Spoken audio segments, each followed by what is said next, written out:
నమస్తే, welcome to BRK news. నేను మీ మధు. మిత్రులారా అందరికీ గుడ్ మార్నింగ్. మార్నింగ్ న్యూస్లోకి వెళ్దాం. ముందుగా వెలుగు దినపత్రికను చూసుకుందాం, ఆంధ్రజ్యోతిని చూసుకుందాం. జాబిలిపై బ్లూ గోస్ట్, చంద్రుడిపై దిగిన రెండో ప్రైవేట్ ల్యాండర్గా చరిత్ర. జనవరి 15న ప్రయోగించిన అమెరికన్ ప్రైవేట్ అంతరిక్ష పరిశోధనల సంస్థ ఫైర్ఫ్లై ఏరోస్పేస్ 15 రోజుల పాటు చంద్రుడిపై పరిశోధనలు. గురువారం దిగనున్న మరో ల్యాండర్ ఎథేనా. మరో 3 నెలల్లో జపానీస్ ల్యాండర్ కూడా.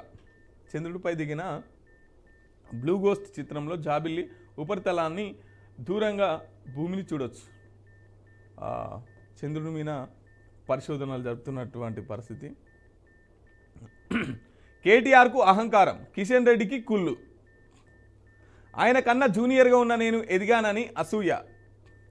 రాష్ట్రానికి మంచి మేలు చేయాలని మోదీకి ఉన్న కిషన్ రెడ్డి సైంధవుడిలా అడ్డుపడుతున్నారు. ఏదైనా వస్తే తన ఖాతాలో వేసుకుంటున్నారు, రాకపోతే రేవంత్ ఏం చేయలేదంటున్నారు. ఎయిర్పోర్ట్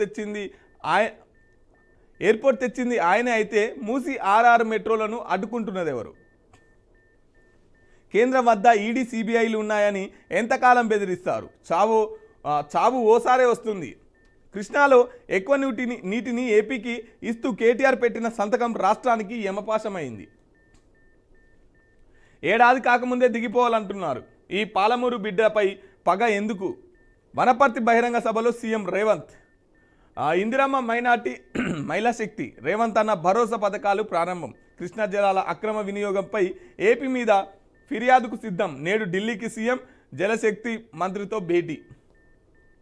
ఇది 39వ అనుకుంటా ఢిల్లీకి పోవడం.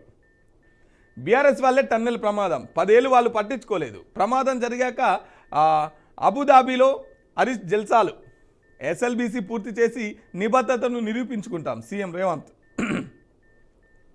టన్నెల్ లోనికి వెళ్ళి సీఎం పరిశీలన. రాష్ట్ర ముఖ్యమంత్రి రేవంత్ రెడ్డి కేంద్ర మంత్రి కిషన్ రెడ్డిపై మరోసారి విమర్శలతో విరుచుకుపడ్డారు. కేంద్రం నుంచి నిధులు రాకుండా కిషన్ రెడ్డి సైంధవ పాత్ర పోషిస్తున్నారని, నిత్యం అసూయతో రగిలిపోతున్నారని ఆరోపించారు. బీఆర్ఎస్ నేత కేటీఆర్కు అహంకారం ఉంటే కిషన్ రెడ్డికి కుళ్ళుందని అన్నారు. ఆదివారం వనపర్తి జిల్లా కేంద్రంలో పర్యటించిన ముఖ్యమంత్రి 879.80 కోట్లతో చేపట్టిన పలు అభివృద్ధి పనులకు శంకుస్థాపన చేశారు. అనంతరం నిర్వహించిన ప్రజాపాలన బహిరంగ సభలో మాట్లాడారు. రాష్ట్రానికి నిధులిచ్చి మంచి చేయాలని ప్రధాని మోదీ చూస్తున్న కిషన్ రెడ్డి అడ్డుపడుతున్నారని తెలిపారు. తాము కేంద్ర మంత్రుల వద్దకు, ప్రధానమంత్రి వద్దకు పలుమార్లు వెళ్ళి ఏదైనా సాధిస్తే కిషన్ రెడ్డి తానే తెచ్చానంటూ ఖాతాలో వేసుకుంటున్నారని విమర్శించారు. వస్తే తన ఖాతాలోకి, రాకపోతే రేవంత్ రెడ్డి ఏం చేయలేదని ఆరోపించారు. 2వ వారంలో బడ్జెట్ సమావేశాలు. 6న కేబినెట్ భేటీలో ఖరారు. తొలుత ఎస్సీ వర్గీకరణ, బీసీ బిల్లుకు అసెంబ్లీలో ఆమోదం. తర్వాత వారం పాటు విరామం. అనంతరం ఢిల్లీకి అఖిలపక్షం. బీసీలకు 42% కోటా కోసం రాజ్యాంగ సవరణ చేయాలంటూ కేంద్రంపై ఒత్తిడి. విరామం తర్వాత బడ్జెట్. ఏప్రిల్ 3 దాకా సమావేశాలు. అసెంబ్లీని ప్రొరోగ్ చేస్తూ గవర్నర్ ఉత్తర్వులు. లభించని ఆచూకీ. టన్నెల్లో కొనసాగుతున్న సహాయక చర్యలు. నీటి ఊటతో అవంతరాలు. 7 మీటర్లు తవ్విన కానరాని జాడ నేడు కొలెక్కి. ఈ 6 నుంచి అసెంబ్లీ సమావేశాలు స్టార్ట్ అవుతాయి. ఎందుకంటే 25-26 బడ్జెట్ సమావేశాలు 6 నుండి స్టార్ట్ కాబోతున్నాయి. ఇక నిన్న ఆ టన్నెల్ దగ్గరికి, ఎస్ఎల్బీసీ దగ్గరికి ముఖ్యమంత్రి గారు పోయి కనీసం అక్కడ పరిస్థితుల గురించి దాని గురించి మాట్లాడకుండా ఎంతసేపు ఉన్న మళ్ళా అదే పాట, మునుపటి పాటే వాడుతూ కిషన్ రెడ్డి పైన, అటు కేటీఆర్ పైన మాట్లాడినటువంటి పరిస్థితి. సీఎం రేవంత్ కన్ఫ్యూజన్లో. విమానాశ్రయాలను నిర్మించేది కేంద్ర ప్రభుత్వం, రాష్ట్ర ప్రభుత్వం కాదు. మామనూరు ఎయిర్పోర్ట్ను ఎవరు తెచ్చారో ప్రజలకు తెలుసు. మిగులున్న తెలంగాణ కాంగ్రెస్ వచ్చాక అప్పుల పాలు ఎలా అయింది? విమానాశ్రయానికి భూసేకరణ ఎంత త్వరగా చేస్తారో చూద్దాం. భూమి ఇస్తే 2.5 ఏళ్లలోనే పూర్తి. కేంద్ర మంత్రి రామ్మోహన్ నాయుడు. రామప్పకు గుర్తింపు వచ్చినట్లే మోదీ ఎయిర్పోర్టు హామీ ఇచ్చారు. విమానాశ్రయంలో వరంగల్లో ఉపాధి అవకాశాలు పెరుగుతాయని కిషన్ రెడ్డి. విమానాశ్రయాలను నిర్మించేందుకు ఎయిర్పోర్ట్ అథారిటీ ఆఫ్ ఇండియా అని రాష్ట్ర ప్రభుత్వం కేవలం భూసేకరణ మాత్రమే చేస్తుంది. కేంద్ర పౌర విమానయాన శాఖ మంత్రి రామ్మోహన్ నాయుడు చెప్పారు. ఈ విషయంలో సీఎం రేవంత్ రెడ్డి కన్ఫ్యూజన్లో ఉందని ఎద్దేవా చేశారు. ఈ ప్రాజెక్టును రాజకీయం చేయొద్దని సూచించారు. రాష్ట్ర ప్రభుత్వం నుంచి సహకారం లేకపోవడం వల్లే మామునూరు విమానాశ్రయం ఆలస్యమైందని రామ్మోహన్ ఆరోపించారు. ఆదివారం కవాడిగూడ కేంద్రంలోని కేంద్ర కార్యాలయ సముదాయ భవనంలో ఏర్పాటు చేసిన విలేకరుల సమావేశంలో కేంద్ర మంత్రి కిషన్ రెడ్డితో కలిసి రామ్మోహన్ నాయుడు మాట్లాడారు. మామునూరు ఎయిర్పోర్ట్ను ఎవరు తెచ్చారో ప్రజలకు తెలుసు, అందుకే దీన్ని వారికే వదిలేద్దాం అని వ్యాఖ్యానించారు. కాంగ్రెస్ అధికారంలోకి వచ్చే నాటికి మిగులు రాష్ట్రంగా ఉన్న తెలంగాణ అప్పులపాలు ఎలా అయిందో సీఎం రేవంత్ సమాధానం చెప్పాలన్నారు. ప్రజలకు ఇచ్చిన హామీలను ముందు అమలు చేయండి, ఇచ్చిన మాట నిలబెట్టుకోవాలి. మేము మాట ఇచ్చాం, అందుకే అనుగుణంగా వరంగల్ ఎయిర్పోర్ట్ని ఇస్తున్నాం. దానికి ఎంత తొందరగా భూసేకరణ చేస్తారో చూద్దాం. రామ్మోహన్ నాయుడు మామునూరు. నిన్న కేంద్ర మంత్రి విలేకరుల సమావేశం పెట్టి ఈ విమానాశ్రయాలు కేంద్ర ప్రభుత్వం పరిధిలోకి వస్తుంది, కేంద్ర ప్రభుత్వం వీటిని చూసుకుంటుంది. కేవలం రాష్ట్ర ప్రభుత్వం చేయాల్సిన పని ఏంటంటే ఇక్కడ విమానాశ్రయం కడతానికి భూసేకరణ, రాష్ట్రం నుంచి మనం భూసేకరణ చేయాలని చెప్పేసి రామ్మోహన్ నాయుడు కేంద్ర మంత్రి గారు మాట్లాడుతున్నటువంటి విషయం. అభయారణ్యంలో శ్రీశైలానికి సాఫీగా ఎలివేటెడ్ కారిడార్కు కేంద్రం అనుమతి. 7,700 కోట్ల అంచనా వ్యయం. బ్రాహ్మణపల్లి నుంచి దోమలపెంట వరకు 30 అడుగుల ఎత్తులో 62 కిలోమీటర్ల నిర్మాణం పూర్తయితే 24 గంటల రోడ్డుపై వాహన రాకపోకలకు అనుమతి. కేంద్ర మంత్రి రక్ష ఖడ్సే కుమార్తెకు పోకిరీల వేధింపులు. అనుచితంగా ప్రవర్తిస్తూ వీడియోలు తీసిన దుండగులు. గత నెల 28 మహారాష్ట్రలోని సంత్ ముక్తాయి యాత్రలో ఘటన. ఠానాలో మంత్రి ఫిర్యాదు, 2 గంటలు కూర్చోబెట్టిన పోలీసులు. అమ్మాయి విషయం కావడంతో పునరాలోచించుకోవాలని సూచన. కేంద్ర మంత్రి కుమార్తెకి రక్షణ లేకపోతే ఎలా అని రక్ష ఖడ్సే ఆవేదన. కేంద్ర మంత్రి కూతురును కూడా ఈ పోకిరిగాళ్ళు వదిలిపెడతారు, ఆమెను కూడా వేధిస్తున్నారట. ఆఖరికి కేంద్ర మంత్రి కూడా పోలీస్ స్టేషన్కి వెళ్ళి ఫిర్యాదు చేయాల్సిన పరిస్థితి. ఇక చూడు ఎట్లా తయారయ్యారు దేశంలో. సెబీ మాజీ చీఫ్ మాధవీపూర్పై ఎఫ్ఐఆర్ నమోదు చేయండి. మరో 3 సెబీ డైరెక్టర్లు, బీఎస్సీ ఎన్డీ సీఈఓపై కూడా 30 రోజుల్లో కేసు నివేదిక సమర్పించాలి. ఏసీబీకి ముంబైలోని ప్రత్యేక కోర్టు ఆదేశం.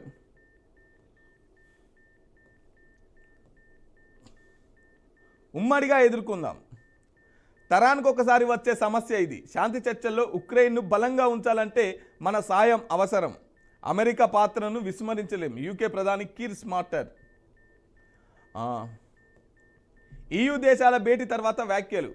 అమెరికాతో సంబంధం లేకుండా యూరోప్ దేశాల బలోపేతం కావాలి. యూరోపియన్లు కమిషనర్ చీఫ్ ఉర్సులా.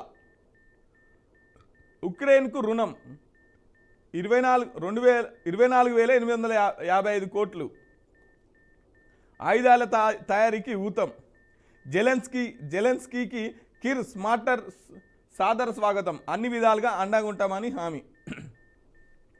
ఉక్రెయిన్ విషయంలో అమెరికాను నమ్మరాని మిత్రుడిగా తను భావించట్లేదని, ఆ దేశం తమకు ఎప్పటికీ ముఖ్యమైన మిత్రుడేనని యూకే ప్రధాని కిర్ స్మార్టర్ స్పష్టం చేశారు. కానీ శాంతి చర్చల సమయంలో ఉక్రెయిన్ను బలమైన స్థానంలో ఉంచాలంటే యూరప్ నుంచి ఆ దేశానికి ఆర్థిక సాయం అందాల్సిందేనని ఆయన పేర్కొన్నారు.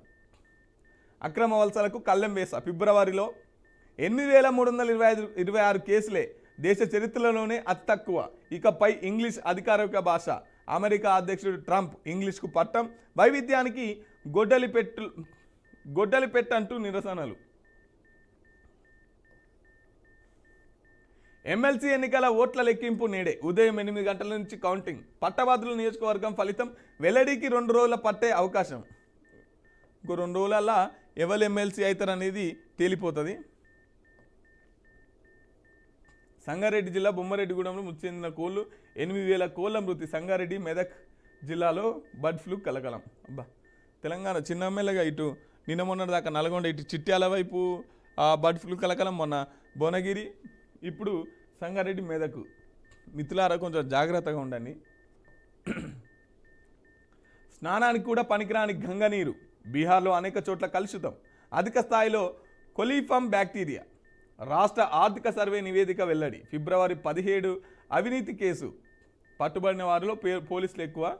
ACB DG Vijay Kumar. ఫిబ్రవరిలో 17 అవినీతి కేసులు అయితే అలా పోలీసు వాళ్ళే ఎక్కువ ఉన్నారంట. ఏం చేస్తాం మరి, కనీసం మన బాధితులమైన పోయినా కూడా ఎఫ్ఐఆర్ ఇవ్వాలన్నా కూడా లంచం లేదా ఎఫ్ఐఆర్ కాదు కదా. దొంగలకే సదిగట్టేటట్టు తయారయ్యారు పోలీసు వాళ్ళు. ఆర్ఆర్ఆర్ ఉత్తర భాగం ట్రాఫిక్పై మళ్లీ సర్వే. డిపిఆర్లో సమగ్ర వివరాలు లేవన్న కేంద్రం. రిసర్వేకు నిర్ణయం, ఆ తర్వాతే ఆమోదం. కేంద్రంతో పాటు రాష్ట్ర ప్రభుత్వం ప్రత్యేక రిసర్వే. ఆ మార్గంలో ఎన్ని వాహనాలు తిరుగుతున్నాయి, ప్రయాణించే వారి అభిప్రాయాలేంటి తదితర సమగ్ర వివరాల సేకరణ త్వరితగతిన ముగించాలని సర్కార్ నిర్ణయం. రీజనల్ రింగ్ రోడ్ ఆర్ఆర్ఆర్ ఉత్తర భాగం నిర్మాణానికి కేంద్రం ఆమోదం విషయంలో మరొకసారి బ్రేక్ పడింది. ఆ రోడ్డు నిర్మాణం పూర్తయిన తర్వాత దానిపై ఎన్ని వాహనాలు తిరుగుతాయి, ఏడాదికి ఎన్ని వాహనాలు పెరుగుతాయి, వాటి వల్ల వచ్చే ఆదాయం ఎంత అన్నది తేలిన తర్వాతే ఆమోదం తెలపాలని కేంద్రం యోచిస్తున్నది. ఇందుకోసం రోడ్డుపై తిరిగే వాహనాలను లెక్క పెడతారు, ఏందని ముచ్చటగా అనుకుంటారు. అంతే కదా మిత్రులారా. ఇది ఆంధ్రజ్యోతి పత్రిక. ఇక వెలుగు దినపత్రికను చూసుకుందాం. ఇండియా హ్యాట్రిక్, 44 రన్స్ తేడాతో న్యూజిలాండ్పై విజయం. రేపు సెమీస్లో ఆస్ట్రేలియాతో అమీతుమి. ఛాంపియన్స్ ట్రోఫీలో ఇండియా హ్యాట్రిక్ విజయం సాధించింది. ఆదివారం జరిగిన ఆఖరి లీగ్ మ్యాచ్లో 44 రన్స్ తేడాతో న్యూజిలాండ్పై గెలిచింది. కెరీర్లో రెండోసారి వన్డే ఆడిన సిన్నర్ వరుణ్ చక్రవర్తి 5/42 టాపర్ టర్నింగ్కు తోడుగా బ్యాటింగ్లో శ్రేయస్ అయ్యారు 79, హార్దిక్ పాండ్యా 45, అక్షయ్ పటేల్ 42 రాణించారు. దాంతో గ్రూప్ ఏలో టాప్ ప్లేస్లో సొంతం చేసుకుంది. ముందుగా భారత్ 249 స్కోర్ చేయగా తర్వాత కివీస్ 45 3 ఓవర్లలో 205 రన్స్కే కుప్పకూలింది. మంగళవారం జరిగే తొలి సెమీస్లో ఆస్ట్రేలియా ఇండియా తలపడనుంది. నెక్స్ట్ ఆస్ట్రేలియా ఇండియా మొత్తం మీద అయితే విజయం దిశగా సాగిపోతుంది. మనలు కొట్టే కొట్టుడుకు బయట దేశాలలో సుక్కలు అవపడుతున్నాయి. ఉగాదికి గద్దర్ అవార్డులు. ఏటా అధికారికంగా భక్త రామదాస్ జయంతి ఉత్సవాలు. Deputy CM. కళాకారులకు ప్రజాప్రభుత్వం అండగా ఉంటుంది. భవిష్యత్ తరాలకు రామదాస్ కీర్తనలు అందజేయాలి. సమాజంలో సేవాభావం పెంపొందించాలని సూచన. ఎల్బీ స్టేడియంలో ఘనంగా భక్త రామదాస్ జయంతి ఉత్సవాలు. 10 గంటల పాటు మార్మోగిన కీర్తనలు.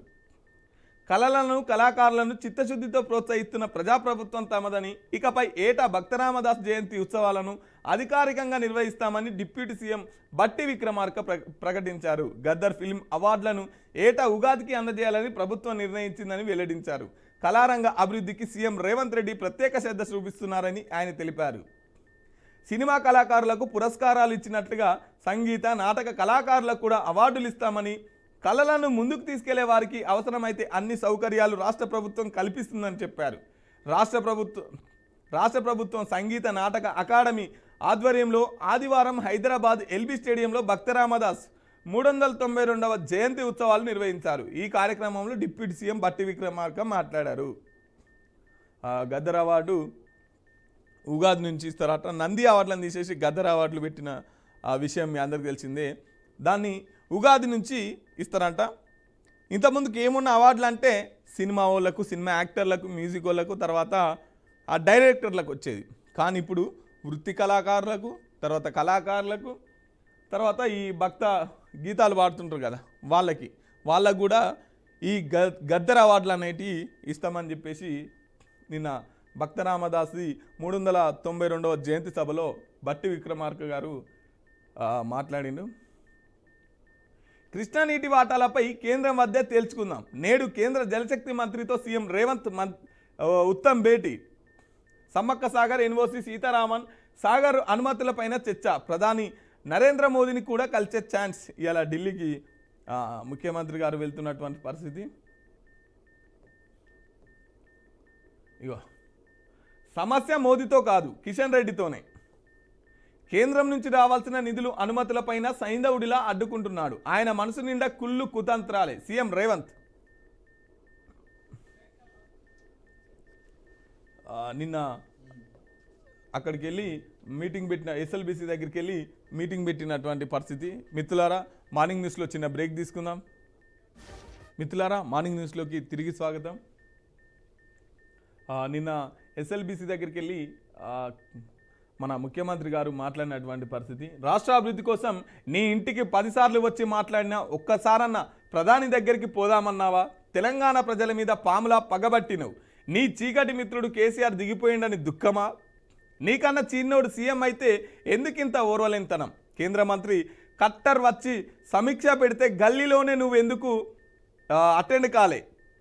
గల్లీలోనే ఉన్నా నువ్వెందుకు అటెండ్ కాలే? ఎస్ఎల్బిసి టన్నెల్ ఘటనకు కేసీఆరే కారణం. 10 ఏళ్ళు ఆ ప్రాజెక్టును పట్టించుకోలే. పాపాల భైరవుడు రోజా పెట్టిన రొయ్యల పులుసు తిని కృష్ణా నీళ్ళని రాయలసీమకు మళ్లించిండని ఆగ్రహం.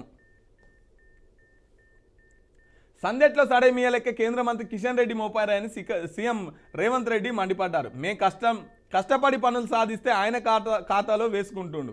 పనులకు అనుమతులు రాకపోతే రాష్ట్రంలో సీఎం ఏం చేస్తలేడని నా మీద ఆరోపణలు చేస్తుండు.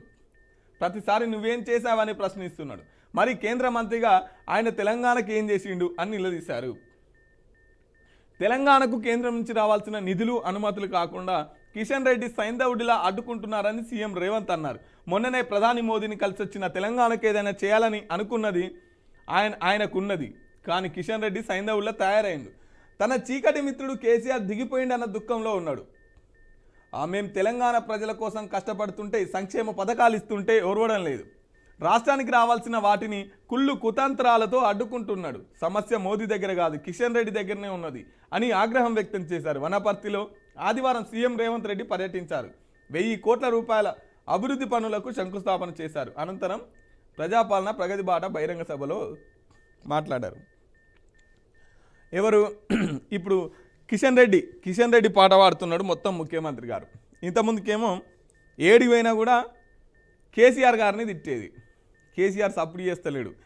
ఈయన రెచ్చగొడితే కేసీఆర్ రెచ్చిపోలే, అయినా మౌనం వాయిస్తూ చూస్తూ ఉన్నాడు. ఇప్పుడు మళ్ళీ దీన్ని ఆల్టర్నేట్గా ఎవరి వైపు మళ్ళించాలంటే కిషన్ రెడ్డిని చూపిస్తున్నాడు ముంగట. ఎందుకు? ఇదంతా కిషన్ రెడ్డి మీనే నెట్టేయడానికి. ఎందుకంటే రాష్ట్రంలో అందరూ మీ 6 గ్యారెంటీలు ఏవి, 420 హామీలు ఏవి అని చెప్పేసి అడుగుతున్నారు కదా. అగో దానికోసం అవసరమైతే రోబోలు వాడండి. ఎస్ఎల్బిసి రెస్క్యూ సిబ్బంది ఎలాంటి ఆపద రావద్దు. అధికారులను ఆదేశించిన సీఎం రేవంత్ రెడ్డి. టన్నెల్ లోపలికి వెళ్ళి సహాయక చర్యలు పర్యవేక్షించిన సీఎం. ఓపీ ఛార్జీల దడ. ప్రైవేట్ హాస్పిటల్లో అడ్డగోలుగా వసూలు. ఏ ఆసుపత్రికి వెళ్ళినా 500లకు తక్కువ లేదు. కార్పొరేట్లోనైతే 1000కి పైనే. ఓపీ ఛార్జీలపై లేని నియంత్రణ. రేటు ఫిక్స్ చేయాలని కేంద్రానికి సుప్రీంకోర్టు ఆదేశించిన చర్యలు శూన్యం. ప్రైవేట్ కార్పొరేట్ హాస్పిటల్లో ఓపీ ధరలు దడ పుట్టిస్తున్నాయి. ఏదైనా నొప్పి, జ్వరం అంటూ సాధారణ చెకప్కు వెళ్ళిన ఆసుపత్రిలో అడ్డగోలుగా వసూలు చేస్తున్నారు. ఇక ఎమర్జెన్సీ టైంలో వెళ్తే మరింత ఎక్కువ ఫీజులు గుంజుతున్నారు. హైదరాబాద్తో పాటు జిల్లాలోని ప్రైవేట్ కార్పొరేట్ హాస్పిటల్ సైతం ఓపీల ధరలను ఇష్టానుసారంగా పెంచుకుంటూ పోతున్నాయి. హైదరాబాద్లోని ఏదైనా ప్రైవేట్ హాస్పిటల్కి ఓ స్పెషలిస్ట్కి ఓపీ కావాలంటే కనీసం 500 కట్టాల్సిందే. అదే కార్పొరేట్లో పేరున్న డాక్టర్ అయితే 1000 నుంచి 1500 దాకా ఉంటుంది. అది కూడా కేవలం పేషెంట్ 1-2 నిమిషాల్లో చూసే బ్లడ్ టెస్టులు, ఇతర ట్యాబ్లెట్స్ రాసి పంపించేస్తున్నారు. ఇలా అయితే మామూలుగా విపరీతంగా దోసుకునడం కాదు. చిన్న ఒక్క రూమే ఉంటుంది, ముంగట ఒక టేబుల్ వేసుకొని కూర్చుంటారు. జస్ట్ ఆ డాక్టర్ని కలవాలంటే ఫస్ట్ 500 కట్టాలి. చిన్న తలకాయన వస్తుందని పోతేనే. అది 2 రూపాయల 3 రూపాయల గోలు రాసడానికే ముందుగానైతే ఆ విషయం చెప్పడానికే 500 రూపాయలు కట్టి లోపలికి పోవాలి. ఇక పోగానే వాళ్ళు ఏం లేదు, ఇది బీబీ చెక్ చేస్తారు, తర్వాత అది పెడతారు, జ్వరం ఉందా లేదా టెస్ట్ చేస్తారు, తర్వాత ఏదో చిన్న 2-3 ప్రాసెస్లు చేసి 500 రూపాయలు ఫస్ట్ బిల్లు కట్టాలి, లోపలికి పోవాలి. ఏం లేదమ్మా అని చెప్పేసి గోళీ రాసిస్తారు, బయటికి వెళ్ళగొడతారు. 2 నిమిషాల పని 500. ఎంత దౌర్జన్యంగా దోసుకుంటున్నారు. గల్లీలో చిన్న గల్లీలలో ఉంటే దావకాన్లే. ఎమ్మెల్సీ ఓట్ల కౌంటింగ్ ఇయాలని. కరీంనగర్, నల్గొండలో ఏర్పాట్లు పూర్తి. మాక్ కౌంటింగ్ నిర్వహించిన అధికారులు. 2 టీచర్ 1 గ్రాడ్యుయేట్ స్థానాల్లో తేలనున్న ఫలితం. కేంద్ర మంత్రి కుమార్తెకు పోకిరీల వేధింపులు. పోలీస్ స్టేషన్కి వెళ్ళి ఫిర్యాదు చేసిన రక్ష ఖర్చే. ఇక సాధారణ మహిళల పరిస్థితి ఏంటని ఆందోళన. మహారాష్ట్రలో మహిళలపై నేరాలు పెరిగాయని ఫైర్. ఒక యువకుడిని అరెస్ట్ చేసిన పోలీసులు. ప్రభుత్వాన్ని అడ్డుకోవడం ప్రజలకు అలవాటైంది. బిచ్చగాల సైన్యంతో సొసైటీ బలహీనమైపోతున్నది. ఎక్కడికి వెళ్ళినా బుట్టల కొద్దీ వినతి పత్రాలు ఇస్తున్నారు. మధ్యప్రదేశ్ మంత్రి ప్రహ్లాద్ పటేల్ వివాదాస్పద వ్యాఖ్యలు. బీజేపీ నేతల దురంకారంతోనే మాట్లాడుతున్నారు కాంగ్రెస్. చూడురి, ప్రభుత్వాన్ని అడ్డుకోవడం బిచ్చగాల సైన్యంతో సొసైటీ. మరి ఈయనే ఓట్లకు వచ్చేటప్పుడు ఎడికి వేయండో మరి. అదే వాళ్ళ దగ్గర కదా, నాకు ఓట్లు వేయండమ్మా, దండం పెడతామ్మా అని చెప్పేసి ఓట్ల దగ్గరికి పోయి ఓట్లు వేసేటప్పుడు నువ్వు ఇచ్చిన మాటనే కదా వాళ్ళు ప్రజలు అడిగేది. ఇక నువ్వెందుకున్నావు ప్రజల సమస్యలను తీర్చలేనప్పుడు? ఈ ఎంత అహంకారపూరితమైన మాటలు చూడురి. బిచ్చగాళ్ళ సైన్యంతో సొసైటీ బలహీనపడిందంట. ఆ బిచ్చగాళ్ళొట్లో నీకెందుకు? ఆ బిచ్చగాళ్ళొట్లు వేసిన నీకెందుకు? చెయ్యి, రాజీనామా చేయి. నీ దగ్గరికి ఎందుకు వస్తారు వాళ్ళ అట్లతో గెలిచి? కొత్తగూడెంలోను ఎయిర్పోర్ట్ సాధ్యాసాధ్యాలపై స్టడీ కొనసాగుతున్నది. కేంద్ర మంత్రి రామ్మోహన్ నాయుడు. వరంగల్ ఎయిర్పోర్ట్ 2.5 పూర్తి చేస్తాం. ఈ ఎయిర్పోర్ట్కు గతంలో కేసీఆర్ సర్కార్ సహకరించాలి. ఏప్రిల్లో హైదరాబాద్ టు శ్రీశైలం సీప్లేస్ ప్రారంభిస్తామని వెల్లడి. తెలంగాణలో వరంగల్తో పాటు భద్రాద్రి కొత్తగూడెంలోని ఎయిర్పోర్ట్ నిర్మించేందుకు కేంద్ర ప్రభుత్వం ప్లాన్ చేస్తుందని పౌర విమానయాన శాఖ మంత్రి రామ్మోహన్ నాయుడు తెలిపారు. ఆదివారం హైదరాబాద్ కవాడిగూడ CGO టవర్స్లో కేంద్ర మంత్రి కిషన్ రెడ్డి, ఎమ్మెల్యే పైడి రాకేష్ రెడ్డితో కలిసి 2025-26 కేంద్ర బడ్జెట్ సంబంధించిన మ్యాగజైన్ రిలీజ్ చేసిన సందర్భంగా ఆయన మాట్లాడు. కొత్తగూడెంలోని తొలుత తమకు చూపించిన స్థలంలో కొండలు గుట్టలు వల్ల ఎయిర్పోర్ట్ నిర్మాణానికి అనువుగా లేదని టెక్నికల్ కమిటీ నివేదిక ఇచ్చిందన్నారు. ఉక్రెయిన్లో శాంతి కోసం డీల్ రూపొందిస్తాం. బ్రిటన్ ప్రధాని కీర్ స్మార్టర్ ప్రకటన. ఫ్రాన్స్ ఉక్రెయిన్తో కలిసి ఒప్పందం సిద్ధం చేసి ట్రంప్కు అందిస్తాం. మళ్ళీ రష్యా దాడి చేయకుండా గ్యారంటీ ఉండాలి. ఉక్రెయిన్ యూరప్ అండగా నిలవాలని పిలుపు. ఒక్క విజిట్తో 5,000 నుంచి 10,000 కథం. సాధారణ చెకప్ల కోసమని హాస్పిటల్ సంబంధించింది. రైల్వే స్టేషన్లలో మహిళా సంఘాల స్టాల్స్. రాష్ట్రంలో 50 రైల్వే స్టేషన్లలో మహిళా స్వయం సహాయక బృందాలు స్టాల్స్ ఏర్పాటు చేయాలని ప్రభుత్వం నిర్ణయించింది. వాటిలో తెలంగాణ రుచులు ఉత్పత్తులు ఉంచనున్నారు. మొదటి విడతలో 14 స్టాళ్లకు రైల్వే శాఖ ఓకే చెప్పింది. సెబీ మాజీ చీఫ్ మాధవిపై FIR. రెగ్యులేషన్ ఉల్లంఘన, స్టాక్ మార్కెట్ ఫ్రాడ్లకు పాల్పడ్డారనే ఆరోపణలపై సెబీ మాజీ చైర్పర్సన్ మాధవిపురిపై కేసు నమోదైంది. ACB కోర్టు ఆదేశాల మేరకు ఆమెతో పాటు 5 ఆఫీసర్లపై ACB దర్యాప్తు ప్రారంభించింది. చంద్రుడిపై దిగిన రెండో ప్రైవేట్ ల్యాండర్. అమెరికాకు చెందిన firefly aerospace private agency blue ghost అనే ల్యాండర్ను చంద్రుడిపై సేఫ్గా దించింది. చంద్రుడిపై కూలిపోకుండా స్పేస్ షిప్ను ల్యాండ్ చేసిన రెండో ప్రైవేట్ స్పేస్ ఏజెన్సీగా రికార్డు. మిత్రులారా, ఇది వెలుగు దినపత్రిక. రేపు వచ్చే మార్నింగ్ న్యూస్లో మళ్ళీ కలుసుకుందాం. అప్పటిదాకా చూస్తూనే ఉండండి BRK న్యూస్. ఇది తెలుగోడి సత్తా. Thank you.